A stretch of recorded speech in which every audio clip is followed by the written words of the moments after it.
ये कहानी दिल्ली के एक छोटे से शहर लाजपाल नगर की है। कहा जाता है कि लाजपाल नगर में घर है। वहाँ के लोग उसे हॉन्टेड हाउस के नाम से जानते हैं और उन लोगों का ये भी मानना है कि उस घर में जो भी गया है या तो मानसिक रूप से पागल हो गया या फिर उसकी लाश दरवाजे के बाहर मिली। तो चलिए शुरू करते हैं आज की स्टोरी एक छोटे से इंट्रो के साथ।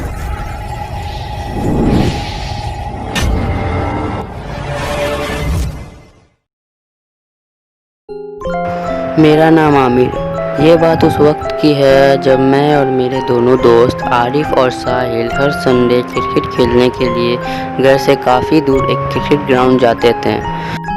हमेशा की तरह हम तीनों अपने अपने घर जा रहे थे कि तभी साहिल पीछे से आता है और कहता है, दोस्तों क्यों ना अगले संडे कुछ नया किया जाए, जैसे कि उस हॉन्टेड हाउस में एक रात कैंपिंग करना। बहुत ही मज़ा आएगा वहाँ पे। हाँ चलते हैं ना। वैसे भी मुझे भूतों पे इतना यकीन भी नहीं है। तुम क्या कहते हो आमिर, तुम भी चल रहे हो ना हमारे साथ?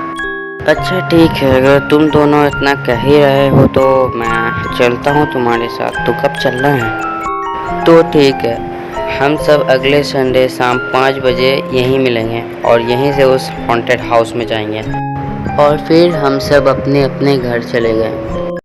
अगले संडे हम तीनों ग्राउंड पहुँचे। यहाँ से वो घर ज़्यादा दूर नहीं था, इसलिए हम तीनों वहाँ जल्दी ही पहुँच गए।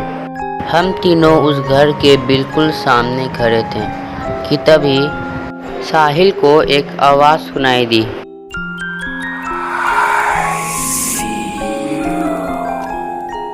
और साहिल हमसे घबराता हुआ कहता है, दोस्तों क्या तुमने कुछ सुना?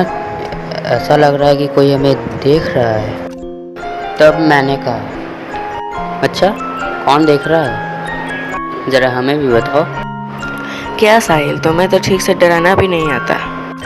नहीं, मैं मजाक नहीं कर रहा, सच्ची में मैंने कुछ सुना है। फिर साहिल दरवाजे के पास जाता है और दरवाज़ा खोलने की कोशिश करता है, पर दरवाज़ा अंदर से बंद होता है। तो साहिल हमसे कहता है, लगता है ये दरवाज़ा अंदर से बंद है। साहिल के इतना कहते ही पीछे से दरवाज़ा अपने आप खुल जाता है।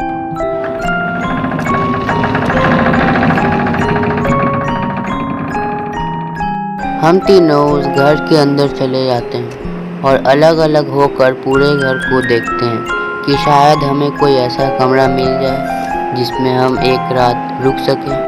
थोड़ी देर बाद साहिल की एक जोरदार चीख सुनाई दी। मैं और आरिफ जल्दी से दौड़कर साहिल के पास गए और देखा कि साहिल का मोबाइल ज़मीन पर पड़ा था और साहिल बिल्कुल ऐसे खड़ा था जैसे कि कुछ हुआ ही नहीं। और मैंने साहिल से कहा, क्या हो गया, तुम इतने जोर से क्यों चीखे?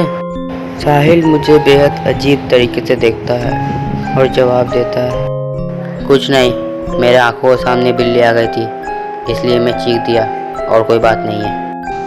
अच्छा छोड़ ना यार, क्या बच्चों की तरह डरता रहता है। चल मैंने एक कमरा ढूंढ लिया है, वहीं पर हम लोग रुकेंगे और सुबह होते ही हम लोग लोगों को बताएंगे कि यहाँ पर कोई भूत वूत नहीं है, समझा?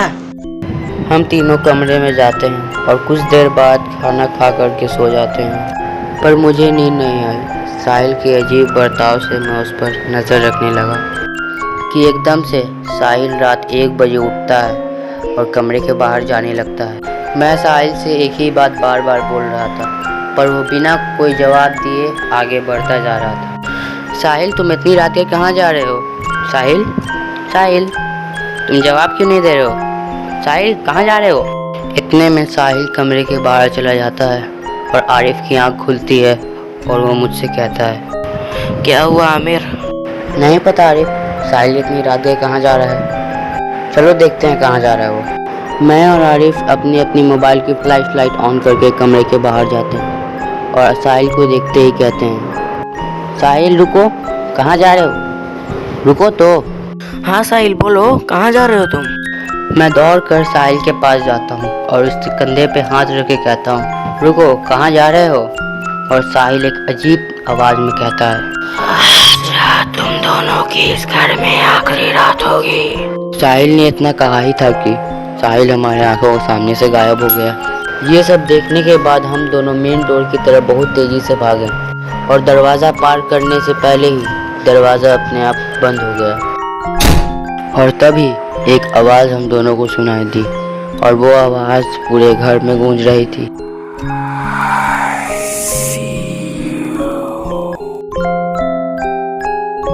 ये सब देखने और सुनने के बाद हम दोनों क्या करें, हमें कुछ समझ ही नहीं आ रहा था कि तभी एक काला साया हमारे बिल्कुल आर पार चला गया। हम दोनों दौड़कर ऊपर वाले कमरे में जाकर अपने आप को अंदर बंद कर लेते हैं और हमारी सांसों की आवाज़ पूरे कमरे में गूंज रही थी। थोड़ी देर बाद अचानक से कोई रूम के बाहर दरवाजे को ज़ोर ज़ोर से पीटने लगता है।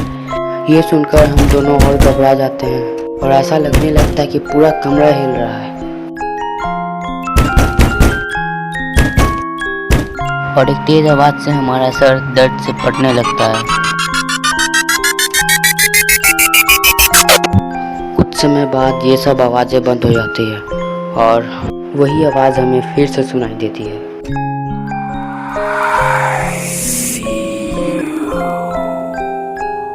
और ऐसा लगा कि मेरा और आरी को किसी ने ज़ोर से गला दबा रखा है, पर कोई दिखाई नहीं दे रहा था। हम दोनों बहुत कोशिश कर रहे थे चीखने, चिल्लाने या बोलने की, पर ऐसा लग रहा था कि किसी ने हमारे गले के अंदर हाथ डालकर हमारी आवाज़ छीन ली हो।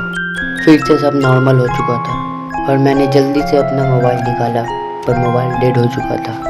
और आरिफ मुझसे कहता है, अरे भाई, हमें यहाँ पर आना ही नहीं चाहिए था। यहाँ पर आके तो बहुत बुरी तरह से फंस गए हैं। लोगों ने सही कहा था इस घर के बारे में, हमें यहाँ आना ही नहीं चाहिए था। अब देखो, फ़ोन भी डेड हो गया है।